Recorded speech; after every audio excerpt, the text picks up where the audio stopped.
I have read about the Amish belief, and I understand they're like the belief that I was raised in, the Baptist belief in many ways.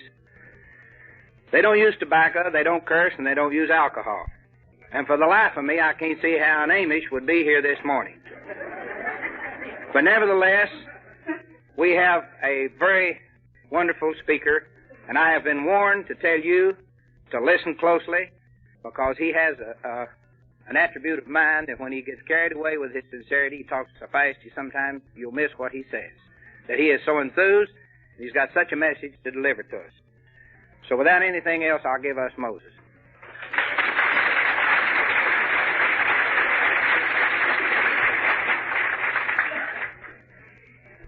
He talked like I was somebody. I'm just another old soap, trying to stay sober one day at a time. But I am one. And that's the greatest thing in my life, for me to know that I am an alcoholic and do something about it. Just to know that I am an alcoholic is not enough. I could go to a doctor for an ailment, whatever it may be, and he gives me pills and medicine, but if I don't take them, I'll be of no avail. Well, this morning I'm not going to give you a long story to tell you how to get drunk or how to sober up. You know that, or you wouldn't be here. The thing we're mostly concerned about is how to stay sober. How to enjoy life without a bottle. To me, that's the whole secret in a nutshell. How to enjoy it. I thought life was unbearable without alcohol. What would I do if I couldn't drink?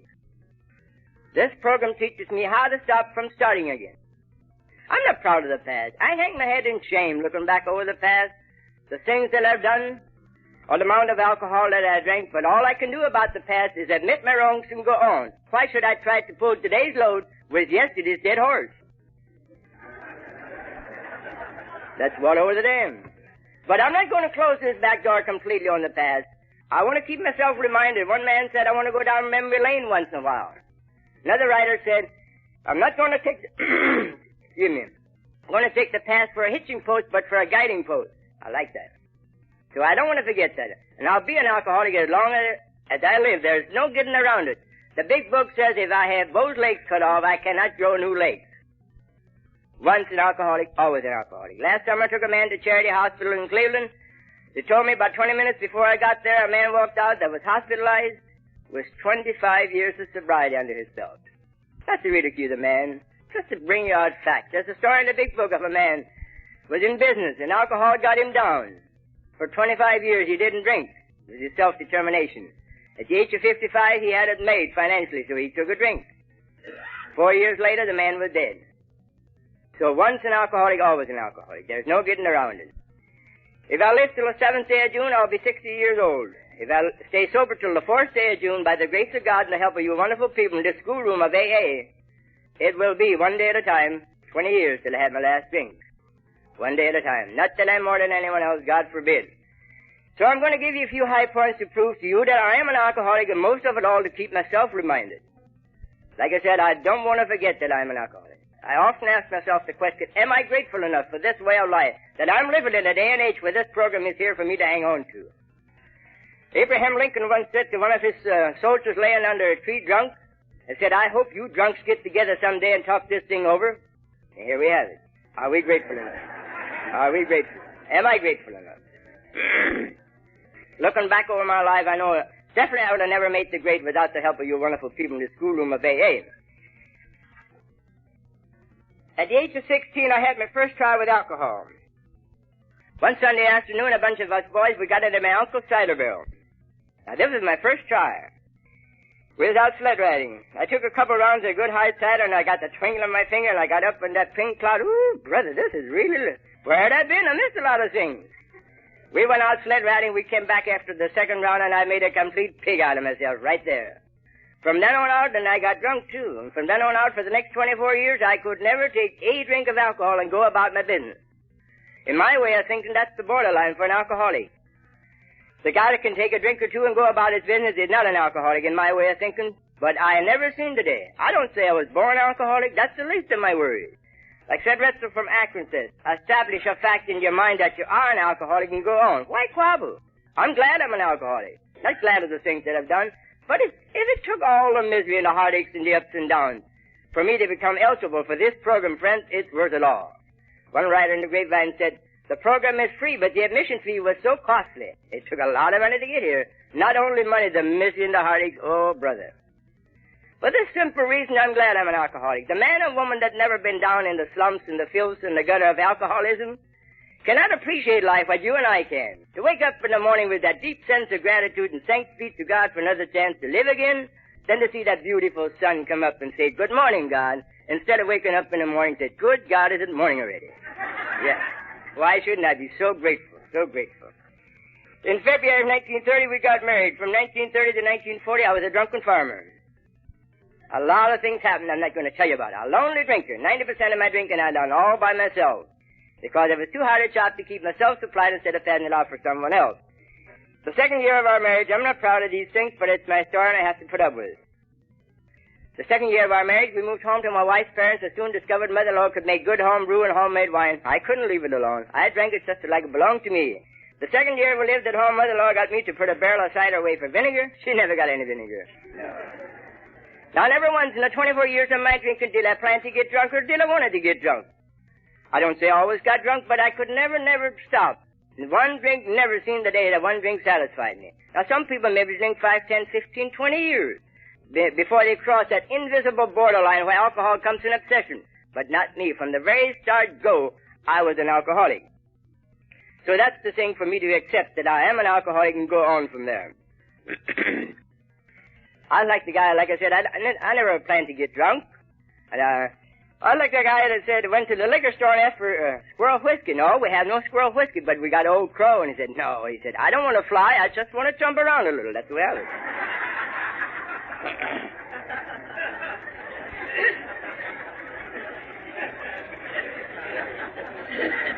By 1940, I had drank myself completely under the table financially. I was financially bankrupt, as low as low. From 1940 on, my main drink was Tokay and white port. Make me shiver to think about them dry heaves in the morning. Ooh, brother.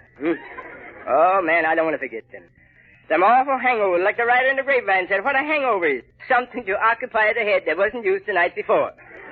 I had a lot of them. By 1945, 46, and the first half of 1947, the last 2.5 years of my drinking, the sober days was far and far between. I don't say I was completely drunk every day, but saturated. Couldn't do without it. I took a lot of inventory in the mornings after a terrific hangover. Couldn't remember blackouts and what have you. Where's this thing going to wound up at? Well, tomorrow I'll do something about it. But you know the story. Then in the last year of my drinking, I discovered that I was hooked. What would take place if I go one single day without alcohol? Your nerves would crack up. Oh, there was a lot of ups and downs between me and my wife, the 17 years of our marriage and my drinking. About this drinking business of mine. How many times I came home, my wife would say, yeah, in shape, you're in again. Well, sure, have bars of beer, you know. Tongue all twisted up, couldn't even talk straight. But I didn't tell her how much wine and gin I consumed. We didn't do like the young couple that got married. They decided if there's going to be any friction or confusion in between them, instead of going into a rampage, you know, they'd go for a walk, get some good fresh air all by themselves. And the outcome of it was to live to a ripe old age because they got a lot of fresh air. Well, we didn't do that. The middle of May of 1947, one evening I went to bed and I came to the dead end of my road. I was like the prodigal son that I will arise. I was done with myself. Somebody's prayers was answered. I came out in the room and said, Mom, I'm licked. I have to do something about my drinking. I believe she almost fell over backwards. She never heard a remark out of me like that before. Well, if I got too stinking drunk, couldn't lie out if it had to admit it, sure. My wife said, well, what do you want to do? I said, go to some hospital, try to get a start to get away from alcohol, then never touch it again. I don't remember making that last remark, but I have to believe my wife, for she was sober and I was not. Well, by the grace of God and the help of you people in this schoolroom, I've been successful one day at a time, but friends, let me tell you, I barely stayed sober with the program. What on God's green earth would I have done without the program? I have no doubt in my mind. I am too much of a weakling to stay sober between me and my God alone, and furthermore, I don't want to. Look at all the wonderful friends that I have. Like a preacher said one time, well, what have you fellows in AA got that the churches haven't got? Results, love, and action. How true. How true. Through a neighbor of mine, we found out about a man in Worcester, Ohio, that was sober 5 weeks ahead of me, the blacksmith. On the first day of June, me and my wife went to Worcester. We never heard of AA. We got a hold of this address. The man was sober. See, power and example. We went to Worcester, we got this address, and this was Broad Street Home in Columbus, run by Forrest Johnson and Al Schweitzer. In the evening, at about sundown, on the first day of June, we walked into that home, me and my wife. The first words I asked Al Schweitzer when he met us at the door, I said, is this the place where they cure drunks? Then he asked a bunch of questions about my drinking. He told me part lie. I told him part lie and part truth, and he pronounced me an alcoholic. I never heard that before. To me, it was a polished word for a drunk. But a sick baby. Oh, brother. That Tokay and white port. Any Skid Row bum, any sicker than I was. Believe me, I feel for him. The second day in the hospital was the first time I ever heard of AA. How grateful. And it wouldn't have been for this neighbor that came to visit my daddy-in-law at the right 10 minutes' time, I'd have went to Cleveland for a cutie cure. And God only knows where would I be today. I always say that man was sent by God to show me this way of life. Well, I came home from the hospital. The second day in the hospital was the first time I ever heard of AA. And the first handle I grabbed the whole of the hospital was this 24-hour business, which made a lot of sense. I came home. Before I left, I asked Johnson, well, how long will this be till this craving will leave me for alcohol? He said, working on a 24-hour basis, someday it'll come easier. That was my greatest straw I took home from the hospital. I came home and I was enthused. I told my wife, as this thing works, we're going to tell others. But going to a meeting, I don't believe I would have ever attended an AA meeting. Even my sponsor wouldn't have drove 10 miles to invite me to that first meeting. How well it was stressed at the hospital. Meetings. But it did not soak through this sick skull of mine. But that made an impression that somebody would go out of their way to do something for me without being paid for. On the 20th day of June, 1947, me and my wife attended our first AA meeting in Worcester, Ohio. What I liked, my sponsor took me right up in the front row, and brother, I didn't like that no-how. I don't know what they're going to do, but what I liked at that first meeting, the welcome they gave me, the handshake. These guys had $1 million smile on their face. They had something that I longed for, that I wanted. So I kept going back. Now, I'll tell you what took place after I was sober 4.5 years. I'm not proud of this. I got on a dry drunk, lasted about 2 months. The thing that almost throws me is things that I still have to watch so close today, and that is resentment and self-pity. To me, it's dynamite for an alcoholic. Resentment and self-pity. I still have to watch so close. It's so easy for me to root up a whole mess of self-pity and feeling so sorry for myself. One morning as I got up and was putting on my shoes, the serenity prayer came to my mind. Accept the things you cannot change. I can't change my wife or this guy. Only one guy that I can change, and that is myself. With that thought in mind and encouragement of my wife, I went back to my meeting. It proved to me that I cannot skimp along the guardrails of AA. If there is any new person here this morning, give it a good try. You have nothing to lose. I think here's a little book that should be in every alcoholic's home. This is my way of thinking. You don't have to agree with you. If the shoe fits, wear it. If it don't fit, don't try to wear it. I like about this program. We figure out what we like, what we can handle, what to use. Like the guy said, when we go to a supermarket, we just buy what we need. The 24-hour book says, the AA way of life is not the only way for an alcoholic to sober up and stay sober, but it's by far the best and the easiest way. I buy that hook, line, and sinker. I found another handle. There's a lot of handles in here. This morning reading, they mentioned about our homework. How am I doing my homework? Another handle. When we found AA, we found out that we're not such queer birds, lonely wolves. We found friends. We found somebody that understands us. Some time ago, I had one at the shop and one at home. Some time ago, on Monday morning, I went to work, my financial bills was pressing me, and I didn't know how I was going to make ends meet, Me and my wife wasn't hitting on all four, And I went to work, and I read my 24-hour book, and it said, God will never give anybody any more than he's able to bear. It was exactly what I needed. So if there's any newer person here tonight, this morning, give it a good try. You have nothing to lose. Don't try to grab this program all overnight. We didn't get this way all overnight. No. It took me 24 years beating my head against that stone wall. You don't have to be an everyday drinker to be an alcoholic. No. It's not the amount what we drink or where we drink or how long we drink. It's what alcohol does to you. I cannot guarantee my behavior if I take one drink of alcohol. Alcohol takes over. I'm not myself. I know of a man that drinks 3 bottles of beer and goes haywire, and the man is in a program. So it's not the amount. 3 bottles, 3 barrels. It's not the amount of what we drink, it's what alcohol. I like what one writer said, if you're doubtful whether you are an alcoholic, he said, fill 32 one-ounce glasses of whiskey and set them on a shelf and drink one every day. One. Who wants one? Not me. Not me. So give it a good try. You have nothing to lose. A journey of 1,000 miles has to start with one step. Someone said, well, I don't like the meeting. Somebody gives you a cold shoulder at the meeting. Keep going. That never stopped us from going to the bar, did it? No, sir. I never went up to the bar door and say, hey, there's a guy in there that I don't like. Bring me a drink out here. Never.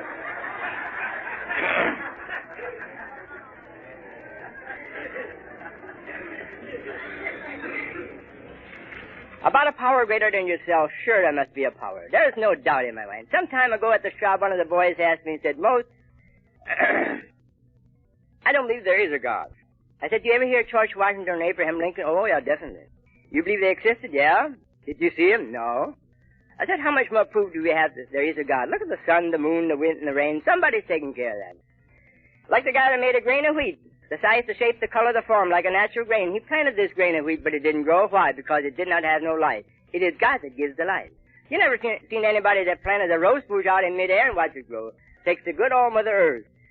I like what Clem Lane from Chicago said about this 24-hour program business. That is one of the greatest things that helped me. This 24-hour business, one day at a time.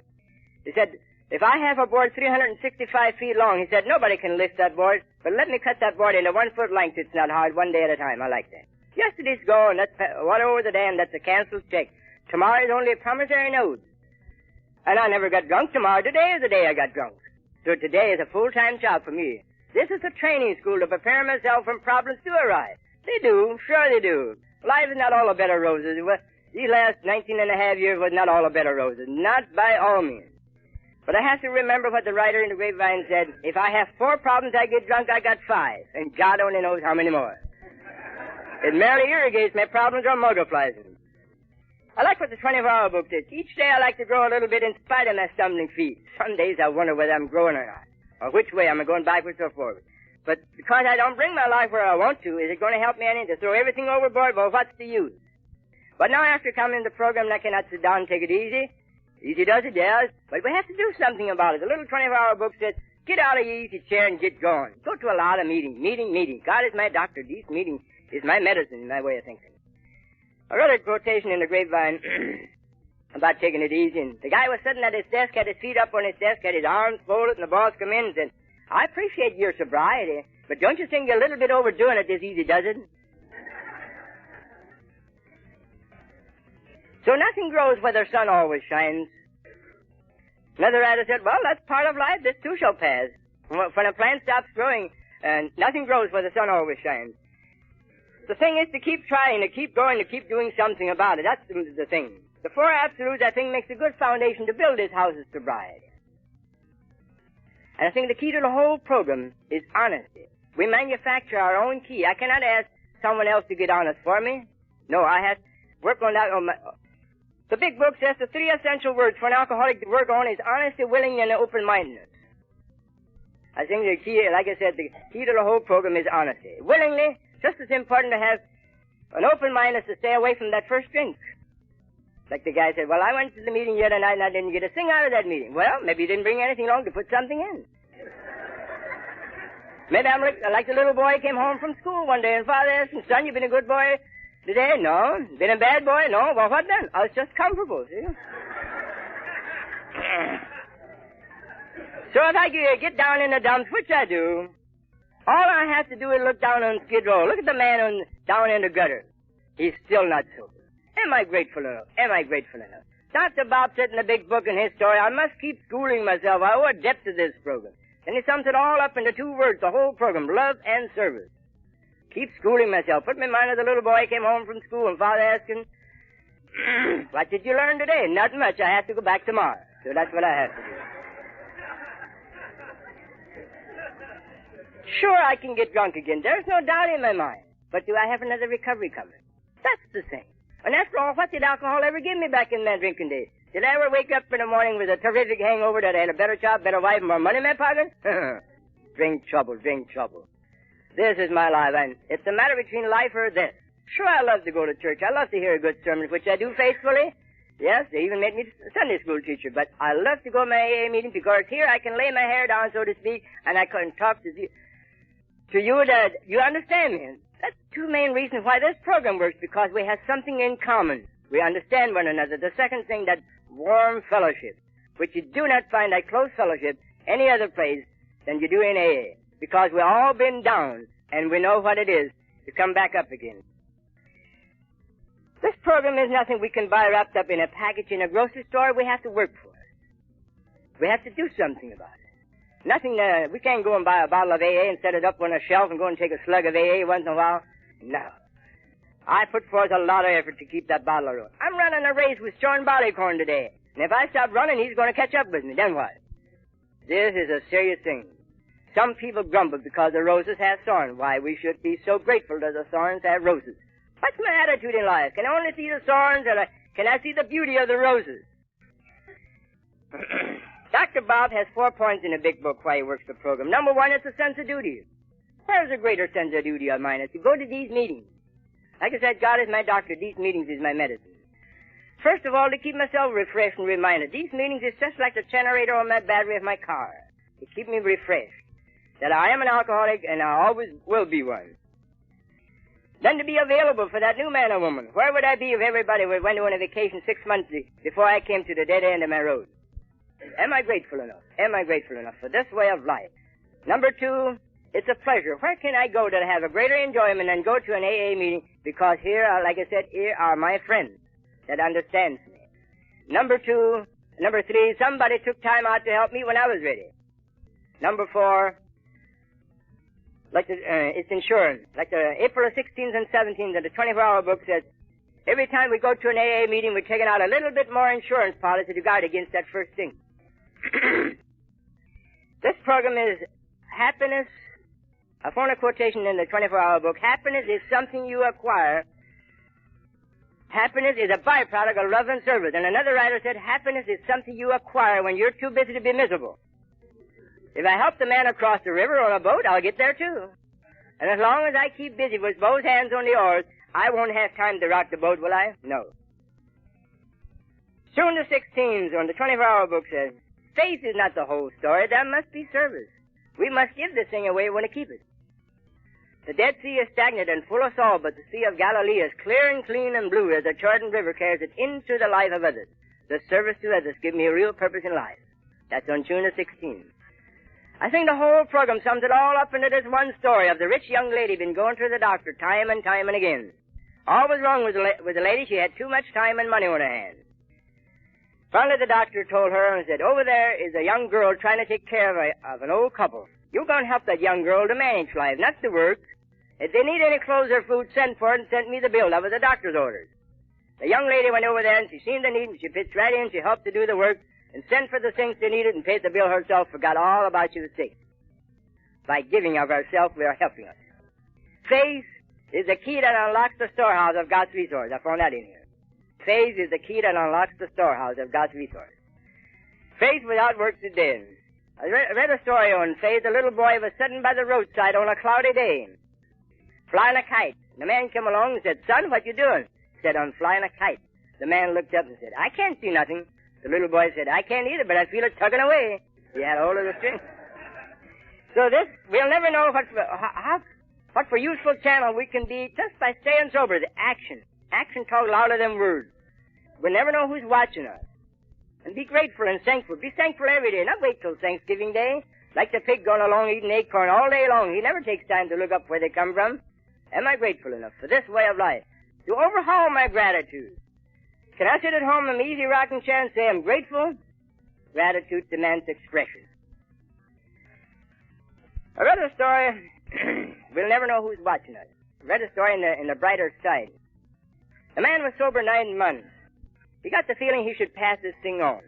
One Sunday afternoon, he went to a hangout where he used to hang out. There's 2 guys laying on the floor, 2 guys laying in a bed, and 1 guy laying in the bathtub, looped to the gilt.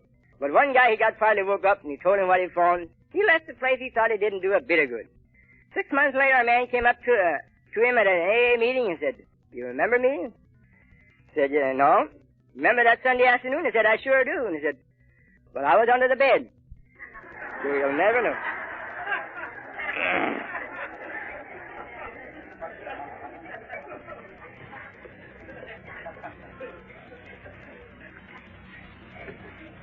I have a choice today. I have a choice to stay sober, and I have a choice to get drunk. There was a day and many, many days that I did not have no choice. It was a must for me to get up and take a drink because I could not navigate without a drink. How grateful. This feeling good in the morning. I still think of it many mornings. Breathing in the good fresh air. Thank God I'm sober. Then to be able to sit down to a breakfast table and eat an egg instead of gagging at it. How grateful. How grateful. If I don't drink today, I won't need one tomorrow. Service.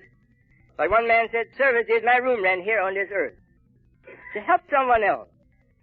Like one guy said, the guy that is all wrapped up in himself makes a very small package. How true. Very small package. What you seek, you will not find unless you share it. I met a man in Charity Hospital some years ago in Cleveland. It was 4 or 5 years of sobriety on his belt, and he went overboard. I had a nice talk with him. I said, you have the 24-hour book, yes, but I hadn't had it open for a couple years. You know, I never broke the seal on the bottle of it, I never got drunk. Humility, what is it? I don't know. If I tell you I'm humble, that's the time I've lost it. But I know it's the opposite of Mr. Big Shot or Big Eye, so I have to work towards that goal. Like one writer said, when the head begins to swell, the mind stops growing. Looking down somebody else's pathway, I've got a full-time job to keep this old soap on the right track. If I touch the deeds of others and the things to do and say when I cannot understand myself, the things that I do each day, that's me. The Indian from Youngstown, God rest his soul, he was a very close friend of mine. He used to say 3 things about gossip. Is it true? Is it kind? Is it necessary? In any line of gossip. I'm not perfect. I read a mother one time said the biggest business a man could get into is take care of his own. You know, the only guy who has any success running other people down is the elevator boy.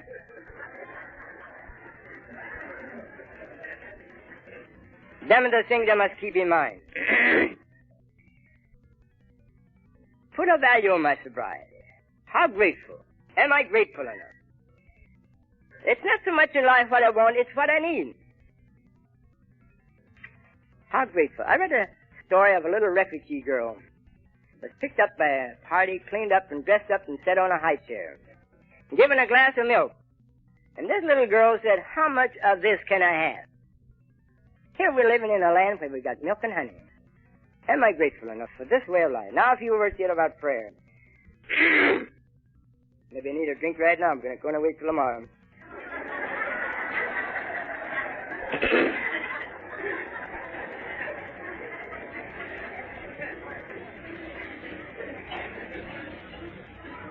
I appreciate this nice crowd, not because I'm blowing off steam, not by all means, but for I'm so grateful that there's evidence and proof here that you're willing to do something about staying sober. That's the beauty of it all. The hundreds and thousands and millions of people that have traveled this same road as you and I, but never been as fortunate enough to find what you and I had for. Am I grateful enough? Someone came up at the meeting just recently and said that history tells us the downfall of Sodom and Gomorrah was alcohol. Way back. Prayer. It's another great thing in my life. How do I use prayer? Just when I get in a tight spot, all confused and upset, like a spare tire, like a fire escape, or like the guy that got drunk, or the guy that was out on the lake fishing one day and a storm come up. So he started to pray and said, now, God, I haven't bothered you for 20 years. If you help me out of this, I'll not bother you anymore.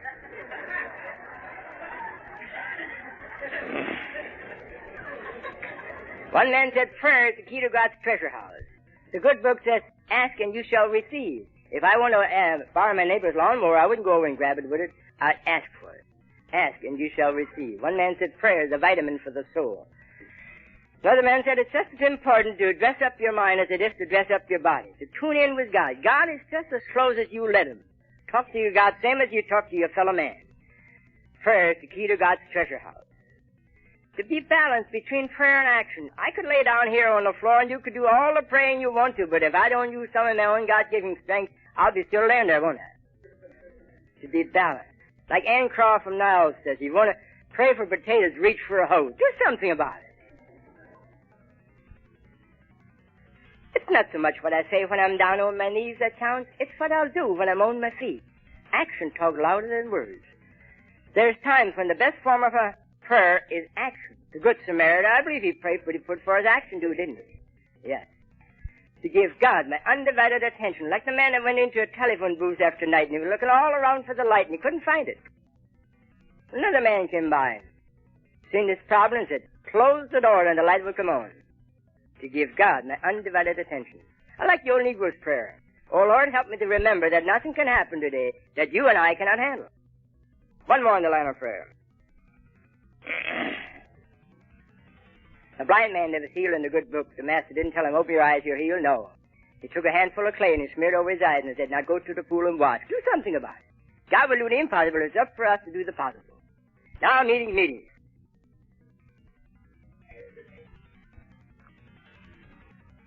I cannot stress enough on meetings. I've seen some tragedy things take place in my 19 and a half years. The men and women that took their last chance. Stu down on Art Snyder kept a record in the vicinity of Youngstown. Some years ago, men and women that had a good taste of this wonderful way of life. In 14 months' time, 19 of them took their last chance. This is serious. It's the matter between life. I picked up a quotation in Cleveland not long ago, which is very, very serious to me, and I want to pass it on. Yale University do a lot of research on alcoholism. They picked out 100 men in AA that had a period of sobriety, and they was going to ask them 3 questions. The first question was, did you attend meetings? 92 out of the 100 said no. The next question was, how is your spiritual angle on the program? No good. The last question never come up because they had them all. I read a quotation in the grapevine some time ago. How often should a man or woman go to these meetings? In the beginning, you should go to all the meetings they can. How long should I go? How long you want? How long you want to stay sober? To me, that carries a lot of weight in my life. A lot of weight. This is my life, and I don't want to lose it. My first speaker said, you want to keep in dry places. That's still good for me. Anything that I want to buy, I can get any other place outside of a bar. Or to have a bottle of alcohol in my cubby hole or in my icebox. No. One writer said, I'd just soon have a tiger tied in my backyard as a bottle of booze. Same here. Or if a sponsor man, he needs to drink, sure, I'll buy him a drink. One writer said, I don't go to a bar drinking a Coke to find out how strong I am. Them swinging doors and them neuroscience nuts, no parking here for me. It's just another step in that direction. One of our Hydro boys, about 8 years ago, was hospitalized, came home from the hospital, doing wonderful, helped to put up chairs, doing a wonderful job. But on the way home from work, he always stopped in at his old hangout. I said, stay in dry places. If you play with fire, you'll likely get burned. Oh, he said, I love to pitch horseshoe and I love to play poker with the old gang. I drink 7-Up and Coke. 91 days he lasted. He reached for something stronger. Shortly after that, he was hospitalized again. Make a long story short, he's still not back in the program. Not to ridicule him. I feel sorry. Bill Dodson, the third man of this program, said he was 19 and a half years when he died, sober. I heard he making many leads. Someone had asked him, how long should a man go to these meetings? Bill said, I don't know. I don't want to gamble. The time to go to an AA meeting is the time when I don't feel like going. Wasn't that the time I needed to drink the most, when I was down in the dumps? Yes. Staying sober is only down payment. In this program, there's so much more than staying sober. The enjoyment of life. I believe I must say the last 10, 12, 14 years of my drinking, the first thoughts I had in the morning when I woke up, whether I was stone sober or not, do I have anything to drink today? Today I don't have to think of it. I can think of my wonderful friends, think about God and my good friends. How wonderful it is to be sober. But I don't want to forget to be grateful. This is a serious program. Excuse me.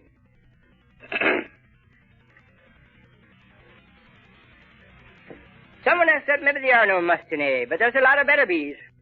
A lot of better bees. Read March the 8th in a little 24-hour book. There's 7 musts. Read August the 4th. There's 7 musts. August the 6th. We need a refilling every day. We eat every day to keep our body going. I met a man in St. Thomas Hospital some years ago, 16 years in the program. I always like to get close to them guys, where they made a miscue or where they goofed. I asked this man, what happened? He was in pajamas again. Well, I said, I got too busy to read my upper room, and I didn't go to any meetings, and here I am. I met another man, 11 years in the program in St. Thomas Hospital some years ago. What happened? Well, they said I was drinking Sweet Silent, the cider got hard, and I forgot to stop drinking.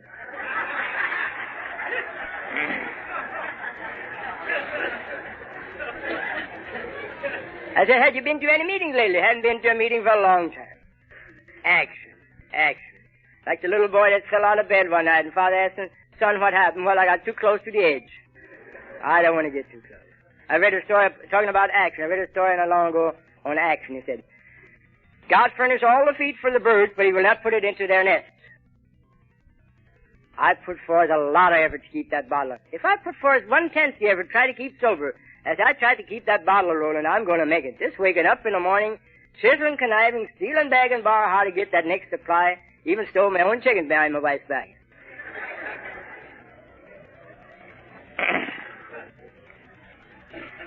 So life is not all a bed of roses. I like when one guy said, if everything would be too rosy, remember you might be going downhill. How often you hear the weather's too cold or too hot? I don't believe I go to meetings. Did that ever stop me from going out and get a bottle? I recall in the early 40s one evening, I walked 10 miles for a bottle. Would I walk 10 miles for an AA meeting?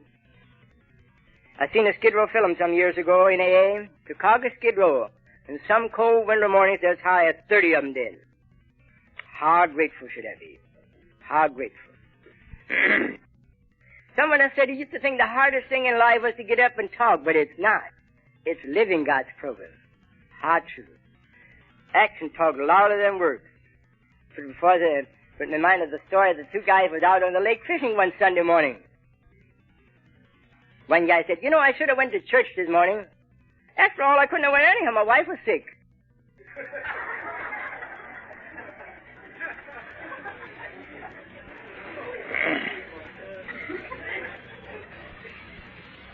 Am I doing my duty? Am I willing to go the second mile, or am I too tired to go the first mile? Any dead fish can swim down the river, but it takes a live one to swim up. Action. Action is the magic word. Like the man said, it's not the toot of the whistle that pulls the train, it takes action. Like the guy that went to church every night, and the guy asked him, hi, to his sick neighbor, and said, I don't know. I'd sooner see a sermon than hear one any time. Well, getting time to close. About 5 more minutes, I'll keep my big mouth shut. I didn't know when to stop drinking. I don't know when to stop talking. I led a meeting in Columbus some years ago, and they was getting ready to start the meeting. I overheard 2 women say, yeah, he's long-winded.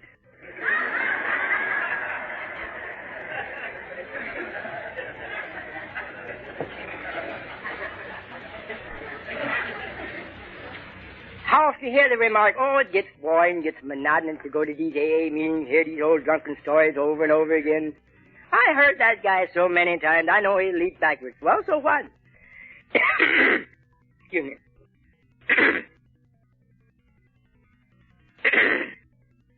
After all, how many hours did you and I spend at the bar? And here's the beauty of it all. We don't have to shake off a hangover to listen to somebody's story. Some mornings that I woke up, oh, so sick. So sick. Some mornings that I don't even remember when or how I got in bed. Some mornings I couldn't find that eye opener which I was so desperately in need of, Some mornings the wife had that silent treatment on me. Some mornings it was not the silent treatment, Like the guy that come home one evening, he was all soused up and said, oh, I wish my wife would be in bed so she wouldn't know how drunk I'm again. By all means she was, so he sneaks in the house and takes off his clothes and shoes and sneaks in the bed and turns his back towards his wife. Got it made. Just ready to doze off and go to sleep, and his wife spoke up and said, you don't have to turn your back, you're so clear through.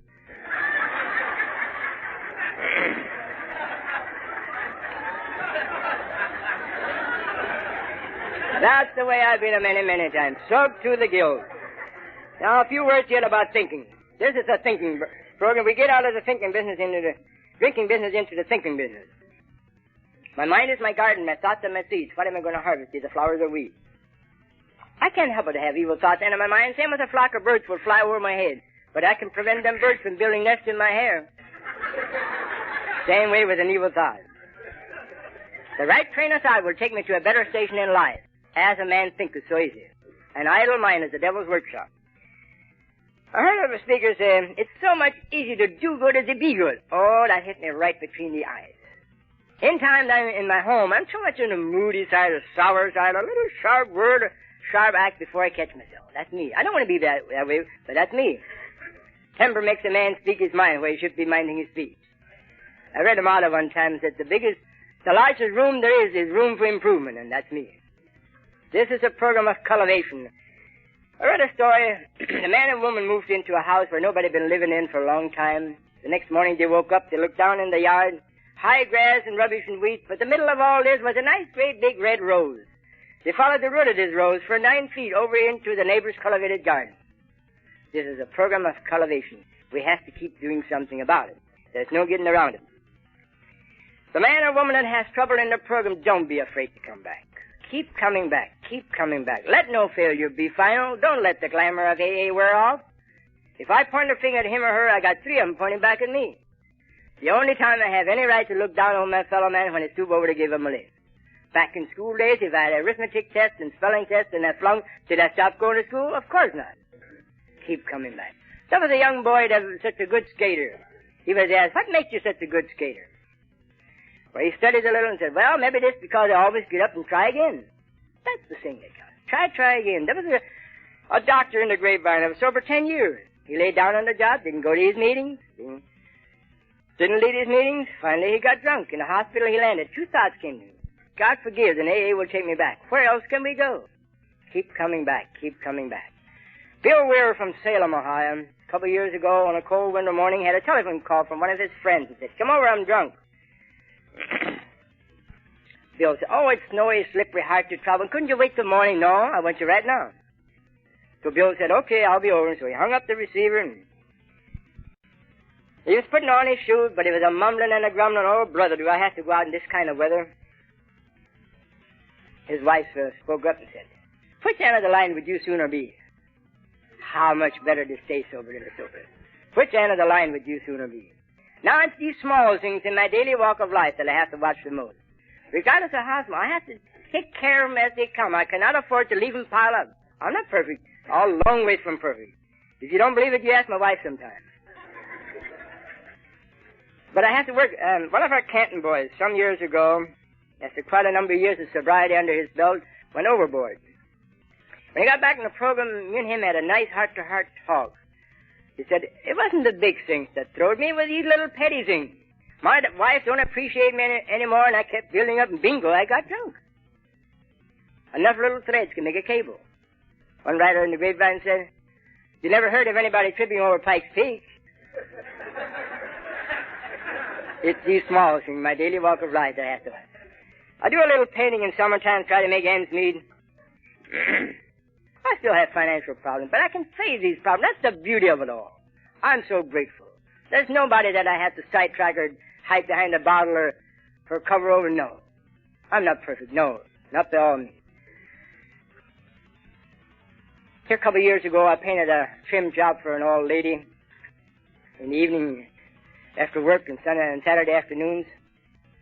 So the next year, I was down in the same neighborhood painting again, and the woman came down and said, come down and look at my spoutings. They look terrible. So I went down, and these square spoutings, and as you come up on top, there's a little flat ledge of about 3/4 of an inch wide. I recall when I painted it, I said, I'm not going to waste my paint and time painting that little ledge there. Nobody will see that but God, and he won't tell on me, but he did.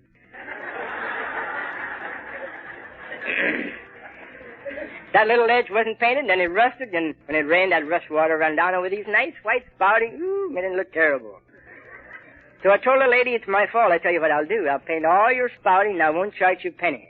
You should have seen that $1 million smile in them sparkling eyes. If I would have told her maybe for $20, I'll paint him again, I would have never got that. So it's these small things. I'm going to tell you one more in the line of these small things. I'm not proud of these things, but they're things that I have to watch. Like I said, I'm not perfect. A couple of years ago, over at Hartville, outside of Hartville, they have a farm produce sale, livestock sale, and they have a lot of produce trucks. And one Monday I came home from work and I said, I'm going over and pick up some raw pineapples to can.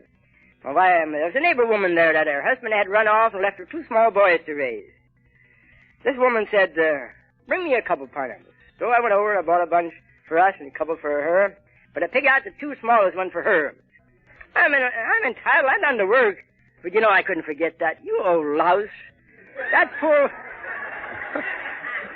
woman tried to raise them boys, and you treat her like that. Every time I seen a pineapple, I thought of it, and every time I seen a woman, I thought of it. So sometime later, I came home from work. They stopped at the sale barn, and one of the first things I seen was a pineapple. You go and buy a couple of pineapples and take it over and tell you what you done. Oh, that hurts my pride. What would she think of me? Well, you old louse, you're the one that done the dirty work. And I did. Then I could erase it from my mind. I'm not perfect. Long ways from perfect. So I'm just going to tell you one more story, and I'll keep my big mouth shut. I told you I talk too much. A couple of years ago, one of our girls graduated from high school, and this minister that had charge of this graduation class, when he got up in the pulpit, he said, I don't know what I'm going to talk about tonight. He said, I do not see a little red-headed boy in the crowd. He said, I delivered a sermon one time at a church, and after church was over, I was at the door greeting everybody. Up come a little red-headed boy and shook hands with him and said, you talk too long. And he got in line again. You talk too loud. And he got in line again. And then you didn't say nothing. And he got in line again. The preacher said, there comes that little boy again. I'm getting out of here. Somebody said, pay no attention to that little boy. He's mentally unbalanced. He's just out there in the crowd picking up what the other people are saying.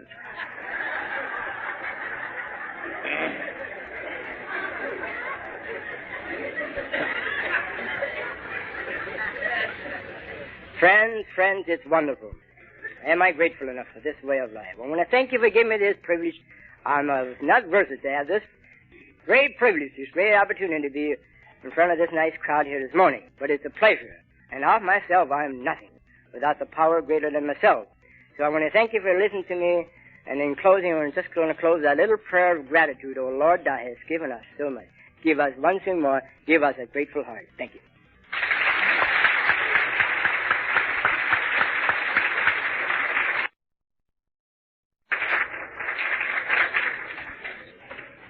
Just join me in the Lord's Prayer. Our Father, who art in heaven, hallowed be thy name. Thy kingdom come, thy will be done, on earth as it is in heaven. Give us this day our daily bread, and forgive us our trespasses, as we forgive those who trespass against us.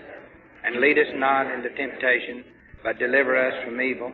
For thine is the kingdom, and the power, and the glory, forever and ever. Amen.